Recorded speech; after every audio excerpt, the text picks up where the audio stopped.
Ağstafa şəhər Musiqi və İncəsənət Mərkəzinin musiqi müəllimi işdə ölüb. APA'nın məlumatına görə 1984-cü il təvəllüdlü Günel Hüseynova işdə olarkən qəfil səhhəti pisləşib. O xəstəxanaya çatdırılsa da həyatını xilas etmək mümkün olmayıb. Faktla bağlı araşdırma aparılır. Oktyabrın 24-də Bakı şəhər sakini Koroğlu Pirməmmədoğlu Rızayev Bərdədə qəzaya düşüb. O, Mitsubishi Pajero markalı avtomobillə rayonun Məşədi-Bişli kəndindən Mollalı kəndi istiqamətində gedən kəndarası yolda idarə etməni itirib. Bu zaman avtomobil yolun kənarında olan su arxının içərisinə aşıb. Nəticədə sürücü hadisə yerində ölüb. Faktla bağlı Bərdə rayon polis şöbəsində Cinayət Məcəlləsinin 263.2-ci maddəsi ilə cinayət işi başlanaraq ibtidai istintaq aparılır.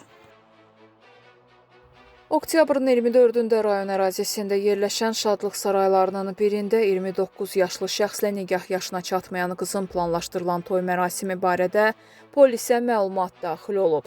Daxili İşlər Nazirliyinin mətbuat xidmətinin Şirvan regional qrupundan verilən məlumata görə keçirilən tədbirlərlə toy mərasiminin qarşısı alınıb. Tərəflərin valideynləri polis şöbəsinə dəvət olunaraq onlarla profilaktik və izah edici söhbətlər aparılıb. Qanunvericiliyin tələbləri izah olunub. Qanunvericiliyə uyğun olaraq mərasimin təşkil edildiyi şadlığı evinin sahibi barəsində isə inzibati tənbih tədbiri tətbiq olunub.